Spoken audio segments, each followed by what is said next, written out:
Everybody, a good morning. It's Tuesday for those who feel like they've been here for 2 weeks. It's been an incredibly power-packed conference, and we appreciate all of the time and energy that you've spent at these sessions. My name is Michael Fromm, and I'm proud to serve as first vice chair of the JCPA, and I'm pleased to be introducing and moderating today's session on waging democracy. The American Jewish community has benefited from a strong and healthy democracy because a democratic system strives to guard against discrimination that too often targets racial, religious, and ethnic minority communities. Liberal democracy is currently under duress. Our political system, like many democracies around the world, is experiencing a turbulent moment. With the country divided, and with many of the hard-fought public policies that our network has helped to shape in its history, it's all too easy right now to despair. And yet, America's been through worse and emerged stronger for it. In 1992, Francis Fukuyama famously wrote in The End of History that we're nearing the end point of mankind's ideological evolution and the universalization of Western liberal democracy as the final form of human government. The question was not, is democracy in trouble, but rather, is its universal embrace inevitable? Many of us took the state of our democracy for granted. We assumed, like Fukuyama, that our democratic institutions had stood the test of time and would survive the arc of history. I doubt many of us would have expected that the Freedom House, the highly respected watchdog of democracy worldwide, would tell us in 2018, a quarter century later, and I quote, "Democracy is under assault and in retreat around the globe, a crisis that has intensified as America's democratic standards erode at an accelerating pace." Today, at JCPA 2019, we will be focusing on community relations field's call for civic engagement.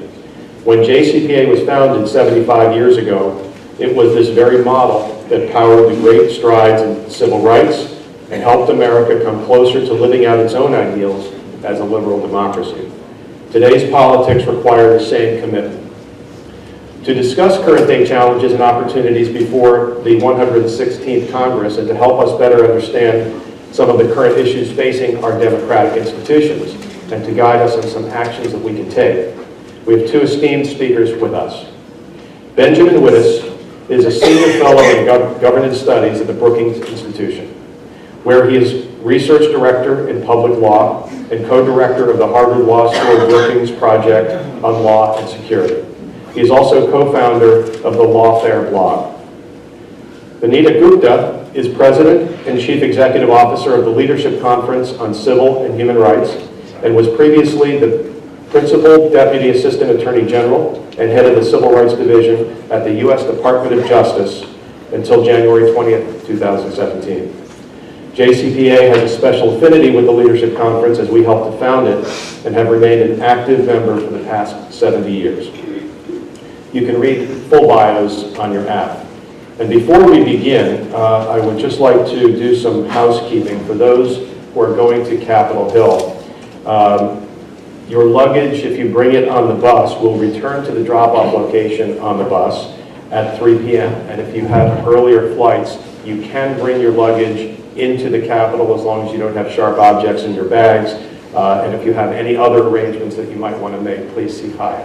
But at this point, excuse me, if you do bring your luggage onto the bus will be back at 3 p.m., no earlier, no later. Let's begin by asking our speakers to spend a few minutes outlining the major priorities that they and their organizations are working on. If you have questions, after we have some questions internally, please hold them and we'll have a Q&A after each presenter has spoken. So we'll start, Vanita, with you.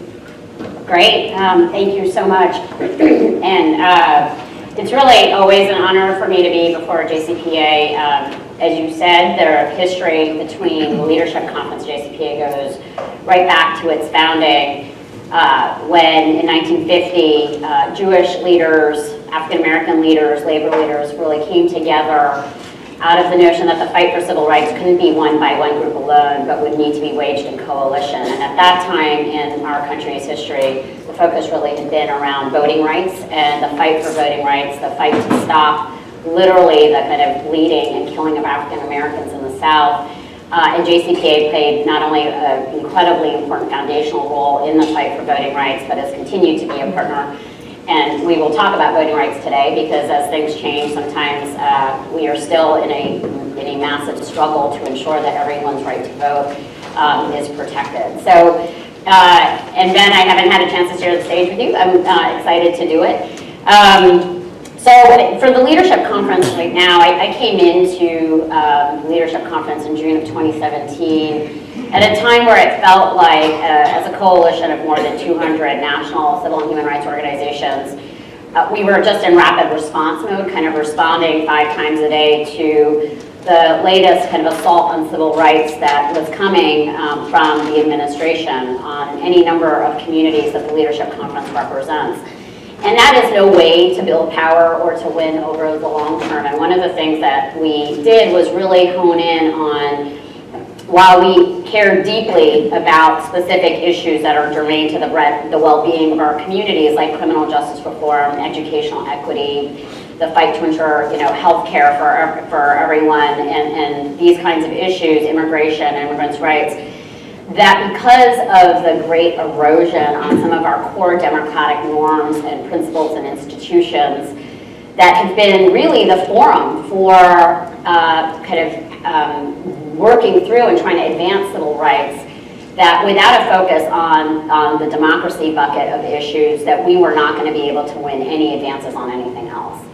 And so have been really focused for the last couple of years on the fight for voting rights and to ensure that we can fight voter suppression, and I can talk a little bit about what that has looked like recently.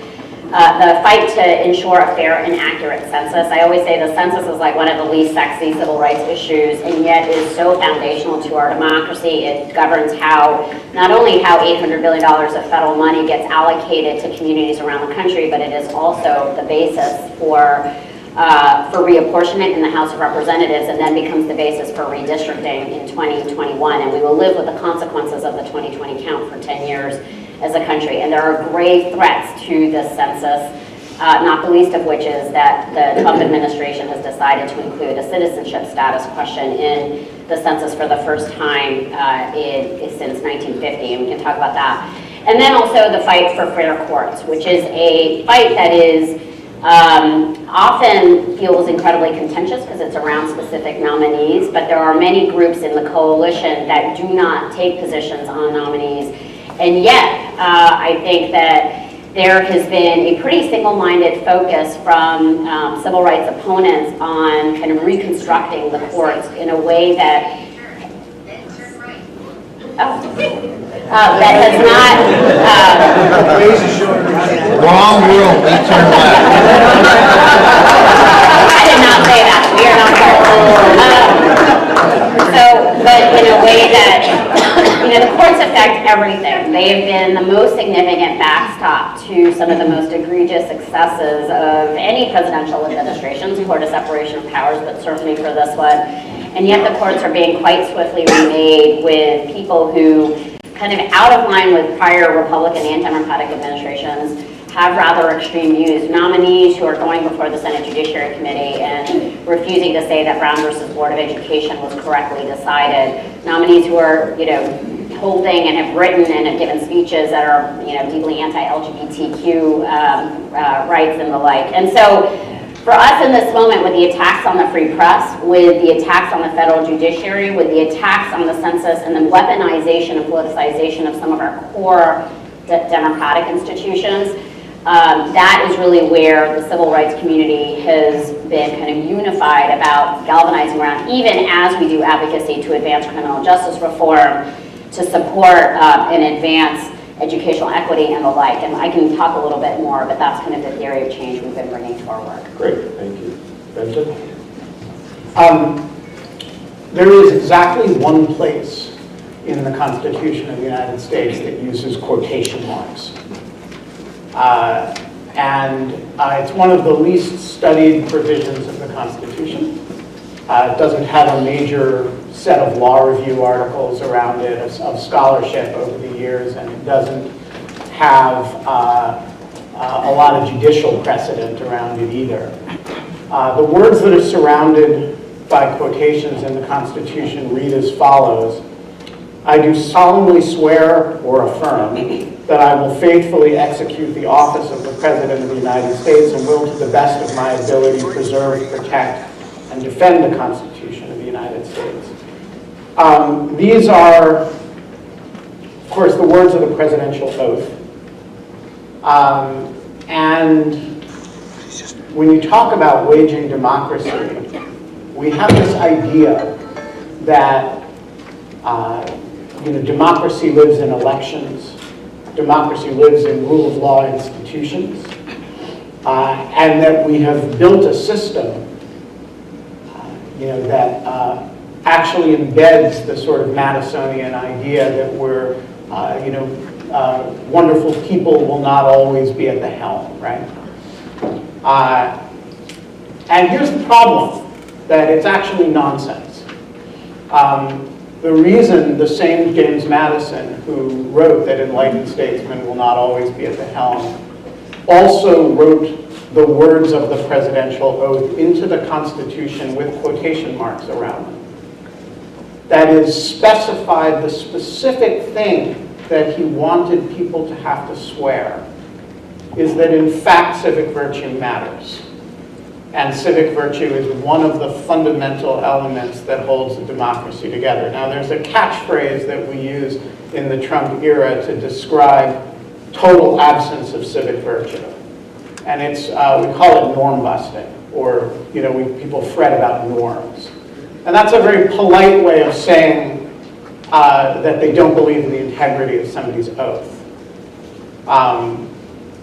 I want to talk about a very specific passage of text that the President of the United States said that I think binds together a lot of the anxieties that people have about the state of democracy. And it's linked to this question of whether you can actually trust somebody to have sworn that oath in a serious way and have actually meant it or even understood it.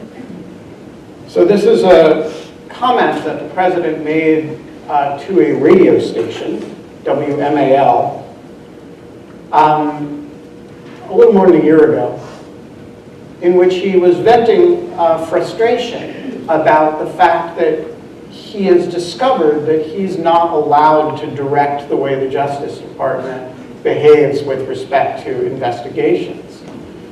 And so it's a little bit of an extended passage, and you'll indulge me, I'm just going to read it to you. He said, but the saddest thing is because I am President of the United States, I am not supposed to be involved with the Justice Department. I'm not supposed to be involved with the FBI. I'm not supposed to be doing the kinds of things I would love to be doing. And I'm very frustrated by it. I look at what's happening in the Justice Department. Why aren't they going after Hillary Clinton with her emails and with her dossier and the kind of money? It's very discouraging to me. I'll be honest, I'm very unhappy about it, that the Justice Department isn't going. Maybe they are, but as president, and I think you understand this, as president, you're not supposed to be involved with that process. But hopefully they are doing something. And at some point, maybe we are going to have it all out. There's a lot packed into that passage. I want to tease out a few things. So first of all, Donald Trump is not an honest person. But there is a subject about which he never lies. Never. And it's his own emotional state. When he says he's upset about something, it's because he's upset about something. He's actually not really capable of subduing his own emotional reaction to things. So first of all, it's interesting that he calls this the saddest thing, that he's not supposed to be directing the conduct of the Justice Department, right? He aspires to be directing the conduct of the Justice Department. He aspires to be telling the FBI whom to investigate. And who does he want the FBI to investigate? His political opponent, right? That is the aspiration. The saddest thing is that he can't tell the FBI and the Justice Department to go after his political enemies, and that they insist on investigating his conduct and the conduct of his friends. So this is a very old idea of justice. It shows up in Book 1 of Plato's Republic. It is the argument that Socrates is responding to. A guy named Polemarchus opens the conversation by suggesting to Socrates that the definition of justice is rewarding friends and punishing enemies. And that is exactly the vision of justice that Donald Trump is reflecting here. And he is suggesting that it should be, and it's sad that it isn't, within the role of the president to implement that view of justice through the Justice Department and the FBI, which is to say the instrumentalities of power. I want to suggest that that's an idea we should take extremely seriously, that it in fact binds together an enormous amount of the conduct of the president in office, from trying to prevail upon the FBI director to do his bidding, to removing the FBI director when he didn't do his bidding, to attacking on an ongoing public basis the Attorney General for correctly recusing himself from a particular investigation in which the president had a specific interest, to finally firing the Attorney General for the specific reason that he had done that and replacing him with his chief of staff. The fundamental challenge to democracy in the country right now is people who don't believe in the faithful execution of the laws as specified in the presidential oath and are being pretty open about that fact. Thank you, Benjamin.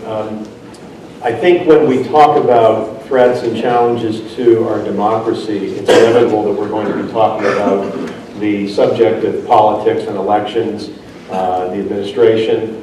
But one of the things, Vanita, that you mentioned that I think our members struggle with, I know I do, is the question of the media and how we get our information. Right now we have a media that is unabashedly polarized, and we also have a media that's under attack at the same time.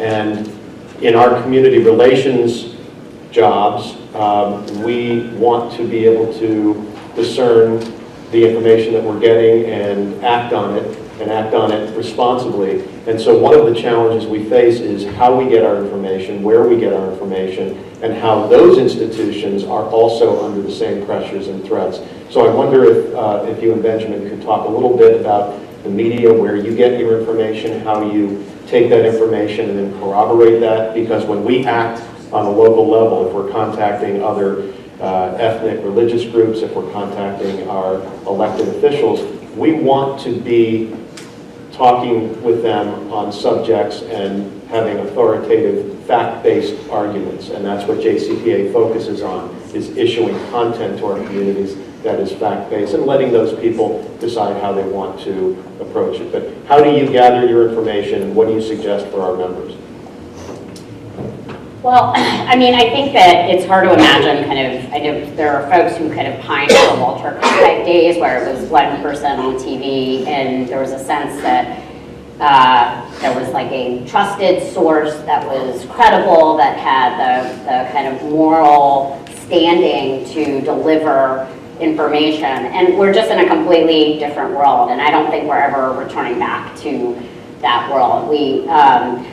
To me, of a piece with the issues that we've already mentioned here, probably one of the greatest challenges we face is the attack on the truth. And the amount of various platforms that are able to spread disinformation, deep fakes, and I didn't even know what those were a few months ago, but this is, we're going to see it really leading up into the 2020 election, where literally you can recreate a very plausible video of a candidate saying things in their voice that has been entirely ginned up, and the research shows that even if you claw that back and say that this is a lie, that it is actually imprinted on people's minds and has, subconscious influence. I mean, this is the kind of stuff where we haven't really figured it out. There's a lot of people working on these issues. I get my news, I mean, I'm on Twitter. I get my news from a lot of different sources.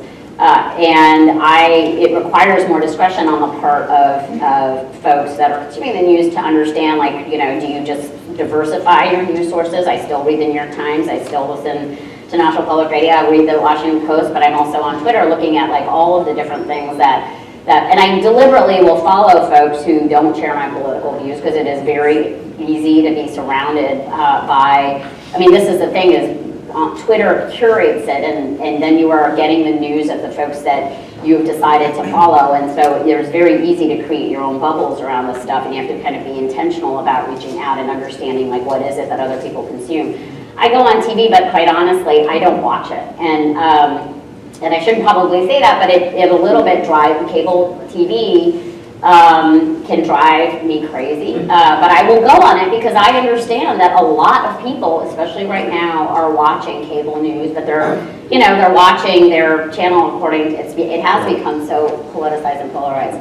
But I think that we can make those decisions to kind of curate the media that we want. I think there's a real concern around what is truthful, what isn't. We have a president who is, you know, really fed on lies and has been propagating lies. Yesterday, he's lying about how many people were at his rally in El Paso, like bald-faced lying about the capacity in the stadium that actually, you know, which has a numerical scientific number of seats. And this is, you know, and so it's been up to the media to point out where this is happening, but there's a lot of media that is also feeding on it. And then, you know, for the leadership conference, we've also been doing a lot of advocacy with Facebook and other platforms around the role that these social media platforms have played in spreading disinformation and in not regulating when disinformation, particularly in the context of elections, has actually been used to prey on our vulnerability of racism and targeting black voters, spreading disinformation in a very targeted way. So I mean, I can't answer this question.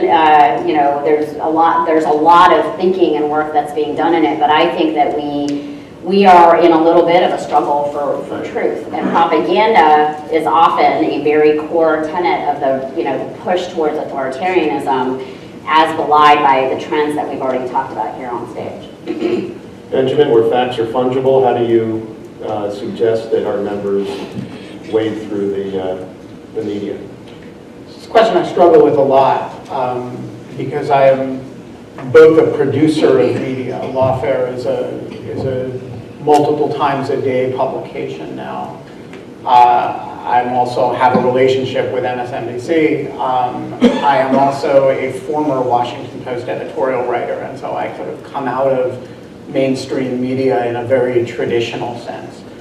But also left it and started Lawfare because there were things that you couldn't do in conventional publications, like very deep dives on certain legal questions, which was what led us to start Lawfare in the first place.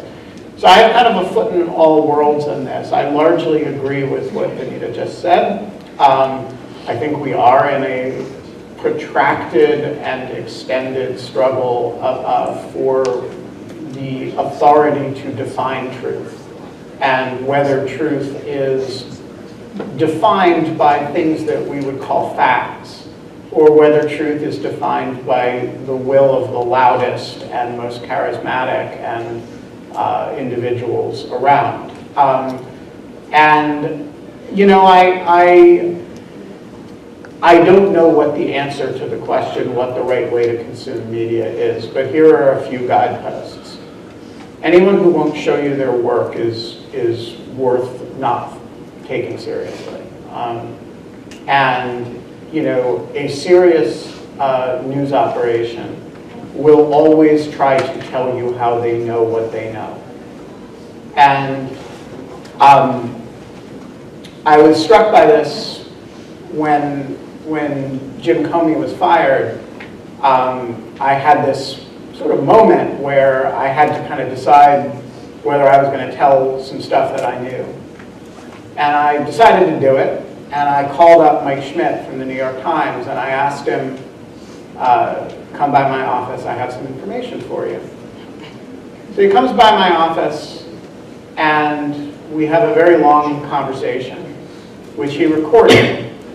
And the daily podcast eventually ran lengthy excerpts of that recording. So that's one way you can tell how they knew what they were reporting. But another thing he did that I just think is a really interesting window into how serious people gather facts. You know, I was somebody with a public name, but he had no idea whether I was telling him the truth. And at some point, he just handed me a pad of paper and said, "Can you draw me a map of Comey's office?" So I did. And Mike will to this day tell you he was not testing me. He was just trying to, get a sense of contour and features of the story we were talking. But of course he was testing me, because that's exactly what he should have been doing in that situation. And if you look at the New York Times' reporting about that period right around the firing, there are no errors in it. They haven't had to run any corrections. The president says it's all fake news, but there are no facts in it that anyone has successfully challenged. It's because they actually bothered to do the work. And so figuring out who the people are who are actually bothering to do the work really matters. And one of the ways that we have of doing that, it's a crude way, but it actually works in a gestalt kind of way, is brands. The reason large numbers of people are reading Lawfare right now, much to my surprise, is that we have a brand of actually doing the work, doing real legal analysis and getting things right. There are certain brands that you trust, you come to trust more than others. And I actually think that's a good thing, that branding quality. If you're seeing something on a site that you've never heard of before by a reporter or a writer who you've never heard of before, that actually, even in this radically atomized, environment, that actually should tell you something. Why is this somebody who is saying these incredible things who I've never heard of before? And eventually this name will mean something to some of you, but not to others. The Louise Mensch bubble burst eventually, right? And there's a lot of those people, and it's worth being skeptical of them every time. Thank you. I'll ask one more question, then we'll open the floor for questions. We've had recent midterm elections, and we have a presidential election coming up, and we've got a new Congress. Our members are going to be visiting the Hill today, and one of the things I know that we think about at JCPA is what challenges are facing the new Congress and the Supreme Court that really continue to put democracy under pressure. What can we do besides voting, of course, to understand and to make a difference and to help the new Congress act to do what it can to stave off some of those pressures. Why don't you start? All right. All right, so let's have a little frank talk about the new Congress. It is not going to pass any significant legislation. None. If we are lucky, it will not shut down the government, right? That's the level, like basic appropriations, basic, maybe we get some authorization bills, but basically the legislative task of this Congress is to keep the doors open. The activity of the Congress that is going beyond that is not going to be legislative. It's going to be in the Oversight and Investigations Department. Here's the bad news. Actually, let's start with the good news. The good news is that there are some pretty talented people who are involved in this. And,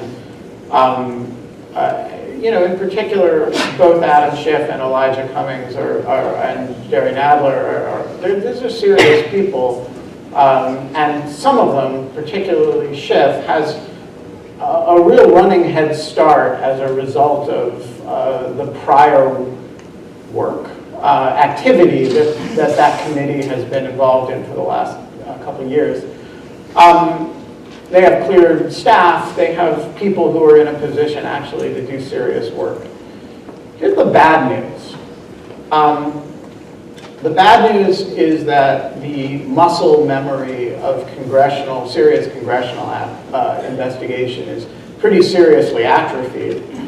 And the tradition of serious bipartisan investigation is one that has not kept up with itself over time. And so the important, it's not actually clear to me anyway that Congress is institutionally all that well positioned to play the role that we're kind of expecting of it.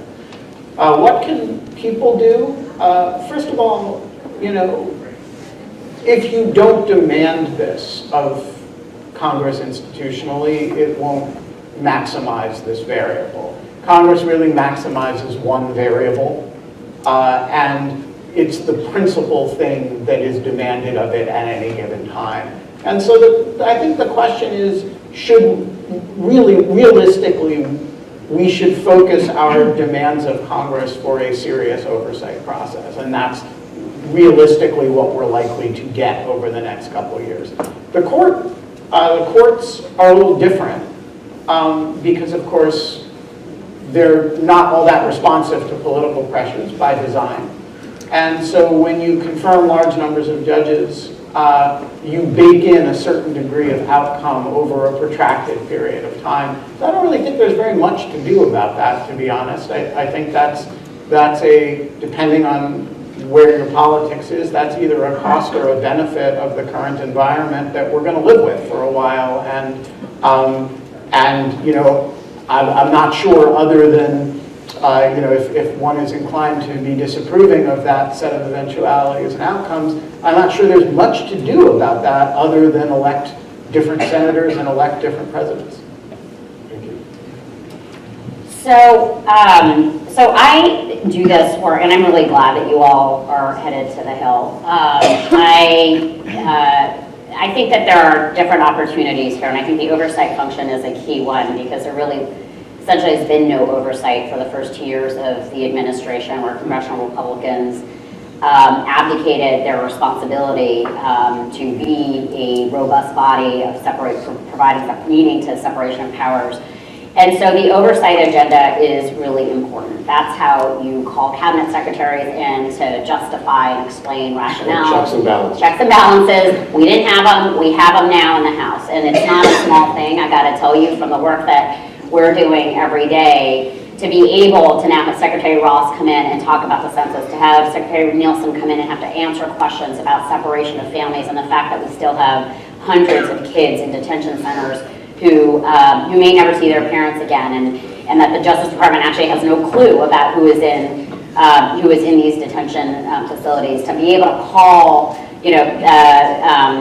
Matt Whitaker, if any of you watched that spectacle and that farce that demeaned the Justice Department on Friday, call in to justify kind of the Mueller investigation, what his response has been, on and on and on. That stuff was simply not happening. And so that is a big deal. So go in, lean in on that. But I actually have a slightly different view about, I'm no believer that Congress is this great actor at this moment. However, that said, there are bills that are in Congress that will make it through the House, will go nowhere in the Senate, but that are really important markers for informing the agenda in the presidentials, right? We want candidates to be talking about the real issues that are truly at stake. We saw in November of 2018, civil rights voters, expanding the franchise by the largest amount since the passage of the Voting Rights Act in Florida in Amendment 4, and restoring voting rights to people with felony convictions. That stuff is percolating around the country. There are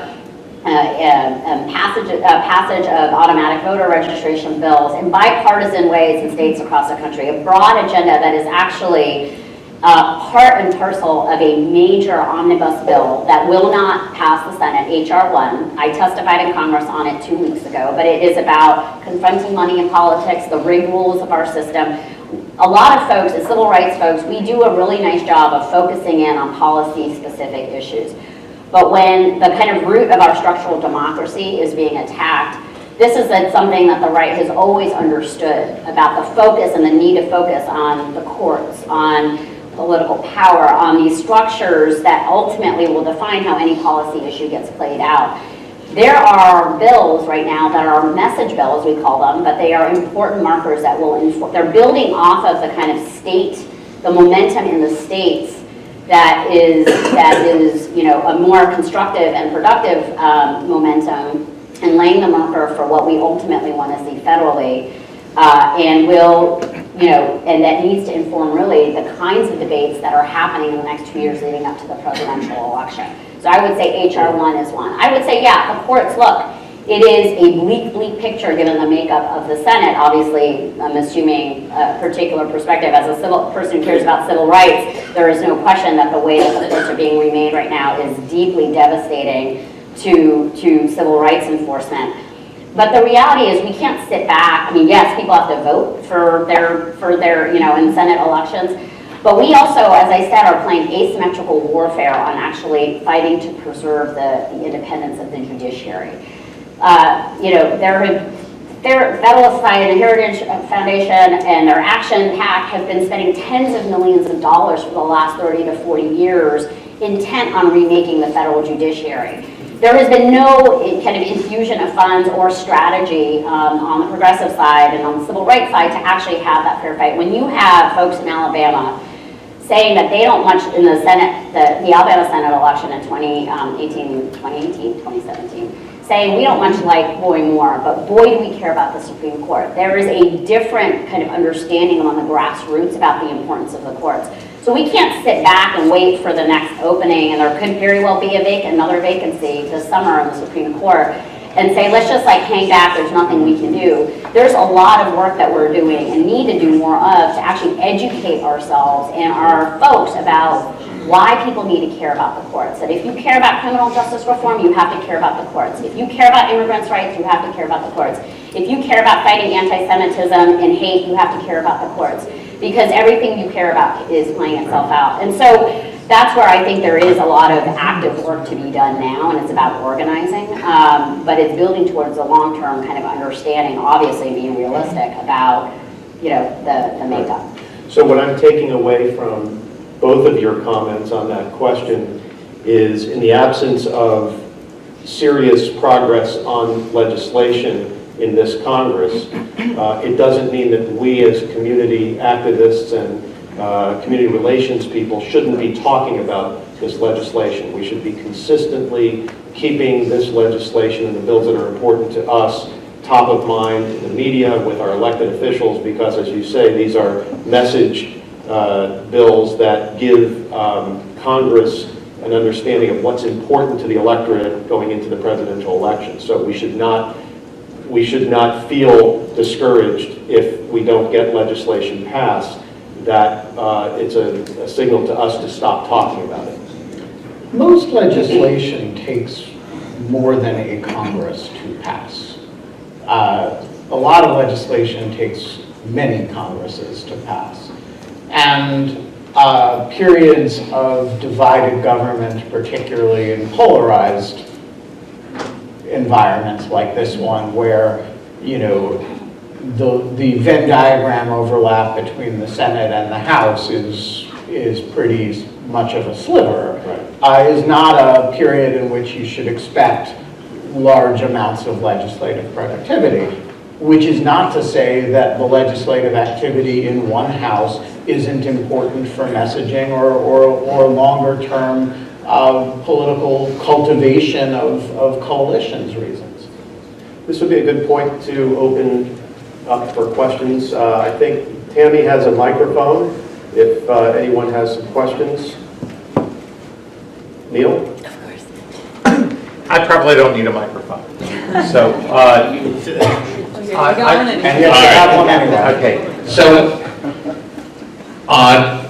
the Ms. Gupta, I'd like to ask you to comment on the issues that have arisen, that were in the newspaper yesterday about Congresswoman Omar. And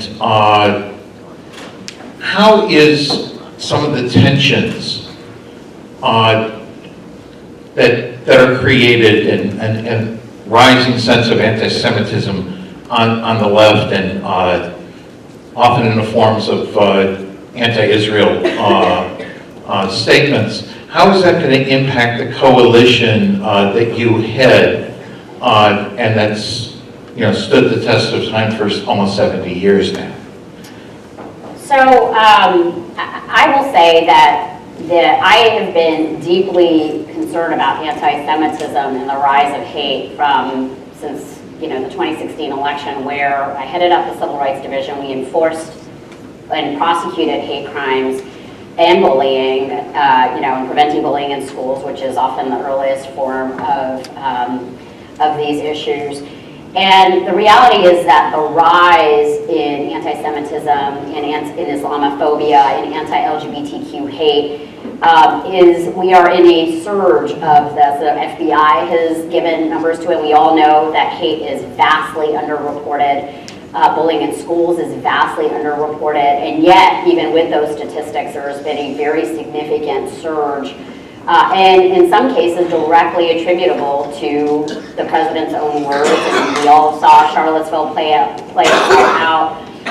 And then you have a conversation among, you saw it with the Women's March. I understand you guys had a session about that, and a concern that, with Ilhan Omar yesterday, everyone probably knows what the topic is around what is, when officials kind of have a critique of American foreign policy towards Israel, like, is that anti-Semitic? What is crossing the line? She apologized for it and all of that. And for the leadership conference, I will say I am really distressed about the fissures that are kind of being laid bare in this conversation. It has not, I will say though, on a practical level, prevented us at all from working in coalition on really important issues, on the issues that we've been talking about, but I'm not ignoring them. We just don't, it used to be it was a simple answer for the leadership conference because we don't engage in foreign policy related matters, but the conversation on issues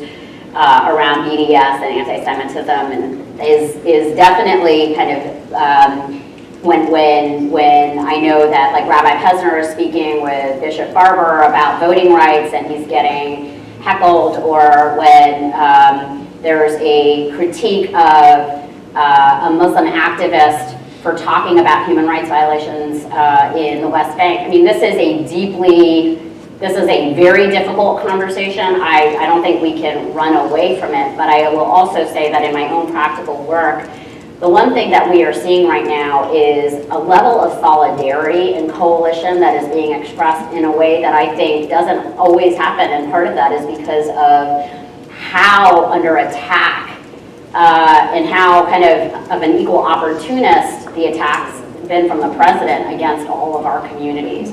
And so to me, being able to come together on these key issues with core organizations that have been long in this fight, that have been long about building coalition to get things done, I have not felt at all that work has stopped. In fact, I have felt that only really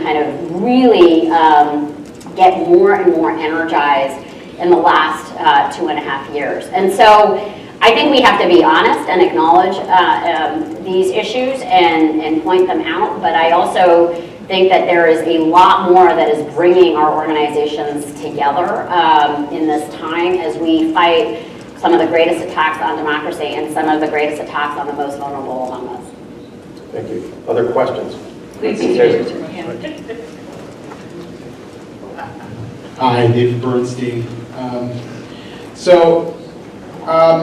Some have written and argued that our democracy in some fundamental way is under threat, that our institutions of democracy are under threat. David Frum, who's a longtime Republican and I guess now a never Trumper, has argued that we're really in a period of risk. Do you share that view that that our fundamental democratic institutions are at risk now, what would it look like for there to be a fundamental attack on democracy and for us to sort of lose our footing in liberal democracy, if that's actually something that might happen? I guess I'll take a crack at that. I think the answer to that is of course, right? So if you say, well, what would it look like if liberal democracy were really at risk? Well, it would look like major political figures not promising to respect the result of elections. Check. It would look like, as the example that I gave you at the beginning, major political figures stating openly and behaving openly as though it is appropriate and normatively consistent with democratic government to use the instrumentalities of power to protect themselves from scrutiny and to go after their political enemies. Check. It would look like a systematic effort to bombard the population with disinformation and propaganda. Check. It would look like, I could go on like this for a long time. I mean, if you asked in the abstract what a series of attacks that would actually threaten democracy would look like in a stable democracy, you would answer a whole bunch of things that we are in fact seeing playing out all at the same time. I want to raise a different one that does not get talked about very much, and I have to be a little bit careful about how I talk about it. You would expect to see people who are in power ginning up mobs against people who are not. The President of the United States tweets about individuals in a fashion designed to ruin their lives. Talk about two of them in particular. Two career FBI officials, Peter Strzok and Lisa Page, as well as a career Justice Department lawyer, Bruce Orr. It is unprecedented, like literally in a technical sense, without precedent, for the President of the United States to be individually attacking career government officials on an ongoing basis in a fashion designed to cause people to attack them, to render them unemployable, to cause people to do things to them.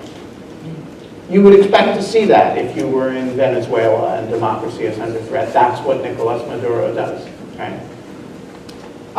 So if the question is, what would it look like if the institutions of democracy were facing some degree of threat in this country? Look around. Now, it doesn't answer the question that I think is latent in your question, which is how much threat is it under, right? Are we looking at a situation that is in a sort of early stage of decay that should be a warning sign to all of us, or are we looking at a sign, the bricks are withered, or the floorboards are rotted away, and we're just kind of waiting till we all fall through to the basement, right? I don't think we know the answer to that question. It feels to me a little earlier stage than that, to be honest. But for those of you who've never read Yasha Monk, so Yasha is a seriously thoughtful guy, and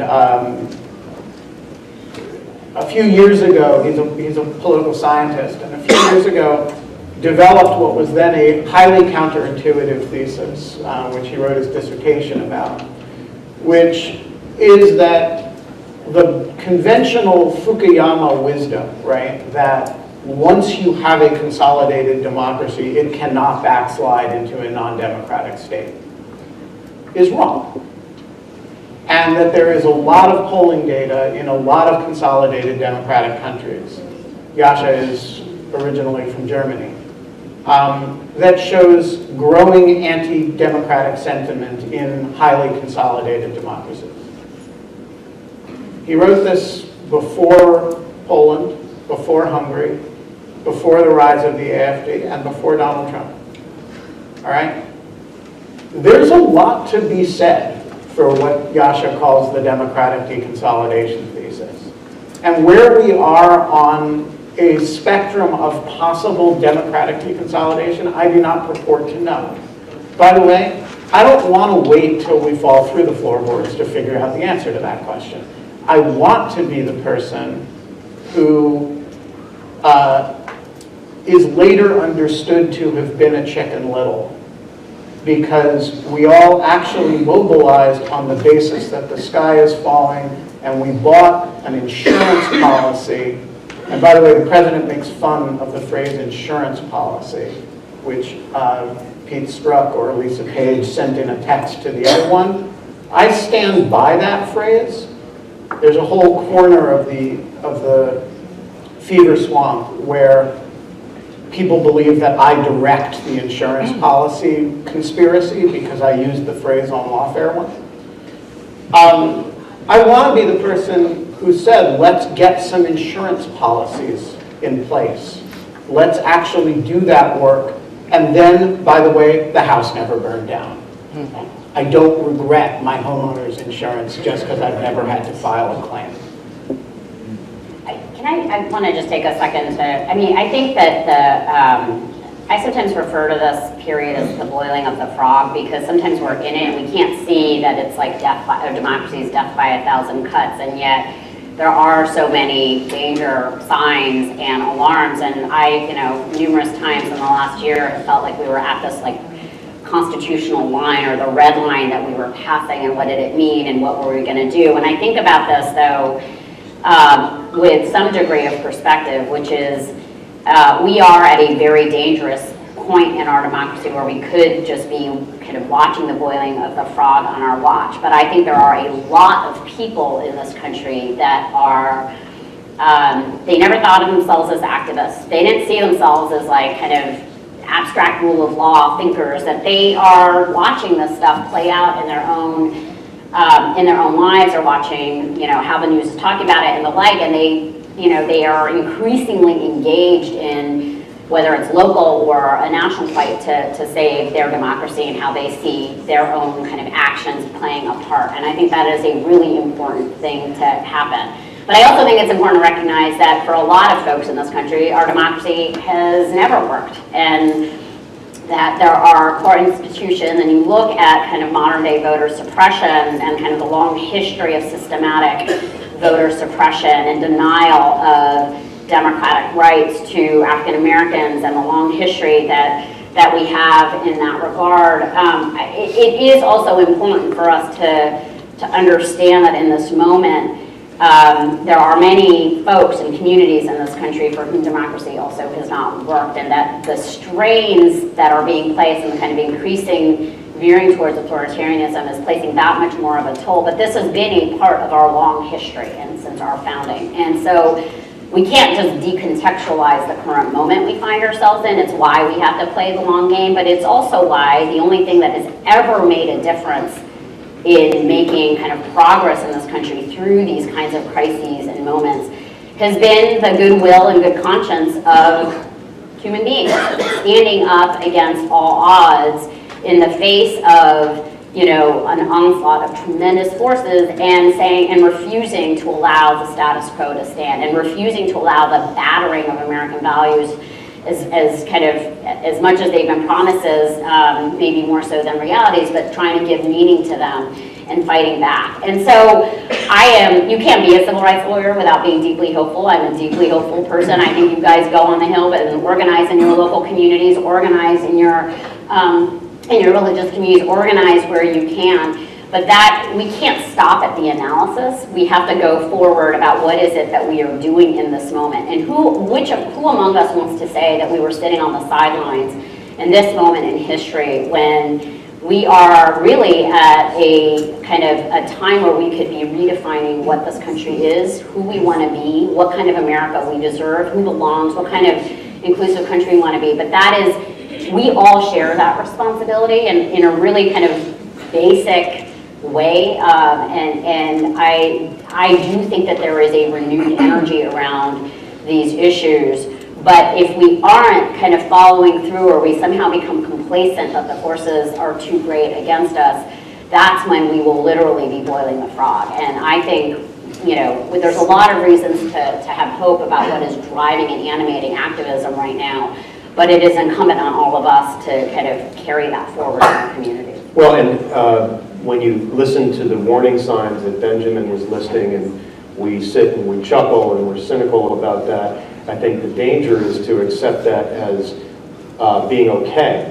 And if we take the comments that you've made about the responsibility of Congress and the hope for Congress that its oversight function is properly deployed, then back to David's question and to Fukuyama's theory, perhaps at that point liberal democracy wins out because we've done our job. And don't just pay attention to Congress, but y'all will be sorely disappointed. I'm not trying to, like, look at your state legislatures, look at your local school board elections, look at, I mean, there are, the stuff that gave me hope is the fact that, like, voters in 2018 came out to vote for a really aggressive, ambitious democracy agenda. They were voting for independent redistricting commissions. They were voting to have a slew of democracy reforms. This stuff was not capturing the public imagination, but I think people have seen what's happened in the last 2 years and are increasingly agitated about the state of our democracy. And that's, and that's the strength of democracy, is the voice of the people. Right.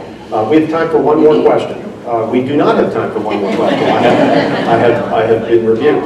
I want to thank Vanita and Benjamin for sharing their thoughts.